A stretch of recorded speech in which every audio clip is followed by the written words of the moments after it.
وہ کوئی ایک شخص کہ اپنے استاد کے پاس گیا، کہا استاد میں پینٹنگ بناتا ہوں، ہر روز پینٹنگ بازار میں رکھ دیتا ہوں، لوگوں کو کہتا ہوں کوئی اصلاح ہو تو کر جائیے گا، تو لوگ ہر روز نا یہاں مار کر دیتے ہیں، یہاں مار کر دیتے ہیں، یہ ٹھیک کر دو، یہ ٹھیک کر دو، یہ ٹھیک کر دو، تو میں پینٹنگ چھوڑ رہا ہوں۔ انہوں نے کہا پینٹنگ نہیں چھوڑو، بس جملہ درست کر دو، نیچے لکھو کہ جو غلط ہو اس کی نشاندہی بھی فرما دیں اور اس کو ٹھیک طریقے سے بناتے ہوئے چلے جائیں۔ آپ یقین کریں کسی ایک نے بھی پھر نشان نہیں لگایا۔ اصل میں مسئلہ یہ کہ وہ جو خود کچھ کر نہیں سکتا، اور یاد رکھیے آپ پر تنقید ہمیشہ وہ شخص کرے گا جو آپ سے اس لیول میں چھوٹا ہوگا۔ بڑا آدمی کبھی بھی آپ پر تنقید نہیں کرتا۔ اس میں ایک چیز یہ بھی آتی ہے کہ کبھی کسی کو برا کہو تو وہ کہتا ہے اوکے ٹھیک ہے میں برا ہی ہوں، وہ اپنے آپ کو پھر بیچارہ برا بنا لیتا ہے اور پھر وہ اس طرح کی حرکتیں کرتا ہے۔ وہیں ہم نے یہ بھی جگہ دیکھا ہے کہ علم سیکھا، جب علم انسان سیکھتا ہے تو اس کے اندر اور ٹھہراؤ آتا ہے، جھکاؤ آتا ہے،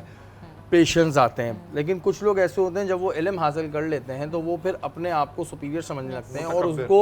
ہر کسی کی، جسے ہم غرور کے اس میں بھی کہہ سکتے ہیں کہ وہ اس کو ہر کسی کی بات میں نا کمی نظر آتی ہے، اور وہ کہتا ہے کہ نہیں میں تو اصلاح کے لیے کر رہا تھا، اس کو کیا پتا یا یہ کیا بات کر رہا ہے۔ ایسے لوگوں کے لیے کیا ہے کہ بھائی علم تو اتنا لے لیا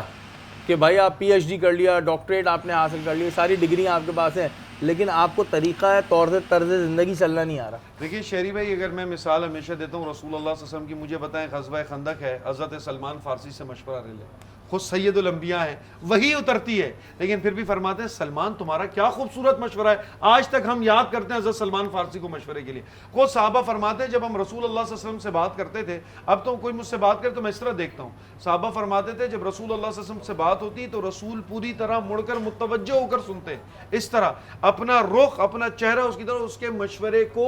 سہراتے۔ اگر صحابہ فرماتے کوئی مشورہ کمزور سا بھی مل جاتا نا تو خود فرماتے ہیں ماشاءاللہ کیا بات ہے، مطلب آپ یہ بھی کہنا چاہتے تھے، آپ یہ بھی کہنا چاہتے، دوسرے کو اپنا انپٹ دیا جاتا کہ مطلب آپ کے کہنے، یہاں تو کوئی مشورہ دے دے ہم تو ڈائری لے کے بیٹھ جائے کہاں کمی آ گئی، کہاں میں اس کو پکڑ سکوں، کہاں اس نے بات ہلکی کر دی۔ رسول اللہ صلی اللہ علیہ وسلم کی بالکل یہ وہ نہیں تھی، وہ رسول اللہ صلی اللہ علیہ وسلم موٹیویٹ کیا کرتے تھے بات کو۔ اگر آپ دیکھیں ہمارے یہاں جیسے آپ نے ایک بات کی کہ علم جب آ جاتا ہے نا، اللہ نے آپ کو ایک منصب دیا ہے، جب ایک منصب دے دیا آپ کا کام ہے دوسروں کو ہیلپ آؤٹ کرنا۔ وہ علم کا کوئی فائدہ نہیں ہے جو آپ کو متکبر کر دے۔ فرمایا علم وہ ہے جو انسان کو مزید عاجز کر دیتا ہے، کیونکہ آپ جتنا علم سیکھتے رہتے ہیں نا، انسان یہ ہوتا ہے کہ میں اور عاجز۔ اس میں ہمیشہ ایک مثال دیتا ہوں اپنے اسٹوڈنٹس کو بھی، آج چینل پہ بھی دے دوں گا۔ میرے اسٹوڈنٹس ہمیشہ پوچھتے رہتے ہیں سر یہ لوگ ہم پہ تنقید کرتے ہیں تو ہم کیا کریں، ہمیں آگے بڑھنا ہے یہ وہ، تو میں ان کو ہمیشہ کہتا ہوں کہ بیٹا آپ کا بھی سفر ہوتا ہوگا بائی روڈ، آپ کا بھی سفر، آپ دیکھتے ہیں جب آپ بڑے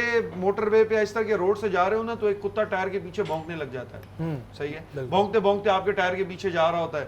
اور آپ دیکھتے ہیں تو لوگ کیا کرتے ہیں، چلتے رہتے ہیں۔